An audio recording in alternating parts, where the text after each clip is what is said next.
অন্তর্বর্তীকালীন সরকারের প্রধান উপদেষ্টা ডাক্তার মোহাম্মদ ইউনূস সহ অন্য উপদেষ্টারা কিছুক্ষণ আগে সাভারের জাতীয় স্মৃতিসৌধে শ্রদ্ধা জানিয়েছেন। এ বিষয়ে আমরা আরও বিস্তারিত জানবো। আমাদের সহকর্মী এম এ হালিম রয়েছেন সেখানে। হালিম, জাতীয় স্মৃতিসৌধে শ্রদ্ধা নিবেদন পর্ব তো শেষ হয়েছে, এরপরে তারা কি কথা বলেছেন কিনা এবং সেখানকার সার্বিক পরিস্থিতি জানাবেন?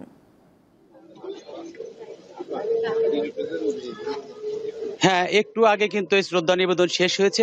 আমরা দেখতে পেয়েছি যে ১৩ জন উপদেষ্টা তারা সড়ক পথে গিয়ে আগেই চলে আসছিলেন এবং তারপরে কিন্তু ঠিক ১০টা বাজার আগে আগে প্রধান উপদেষ্টা তিনি কিন্তু ওই আকাশপথে এখানে এসে শ্রদ্ধা নিবেদন করেন এবং শ্রদ্ধা নিবেদনের সময় বিরূপ আবহাওয়া থাকাতে, বৃষ্টি থাকাতে আমরা দেখতে পেয়েছি বৃষ্টির মধ্যে ভিজেও কিন্তু এই প্রধান উপদেষ্টা তিনি কিন্তু এই জাতির বীর শহীদদের তারা শ্রদ্ধা জানিয়েছেন। তো এখানে আমার সামনে যারা এখন রয়েছে আমি দেখতে পাচ্ছি যে এই বৈষম্য বিরোধী ছাত্র আন্দোলনের যিনি নাহিদ এবং আসিফ রয়েছে তাদের সাথে একটু যদি কথা বলবো। আজকে আপনারা এই জাতির শহীদদের উদ্দেশ্যে আপনারা এই দীর্ঘ ১ মাসের আন্দোলন শেষে শ্রদ্ধা নিবেদন করেন, আপনাদের কেমন লাগছে এবং আপনাদের ভবিষ্যৎ পরিকল্পনা কি?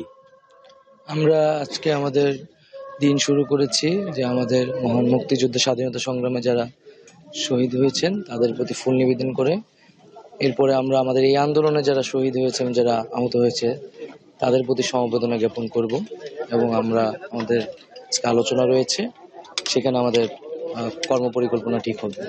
ধন্যবাদ। তো যেমনটি শুনছিলেন নাদির আপনি, এখানে কিন্তু শ্রদ্ধা নিবেদনের শেষে এখন কিন্তু এখানে যে পরিদর্শন বই, সেই বইতে কিন্তু এখন সেই স্বাক্ষরের পর্বটি চলছেন।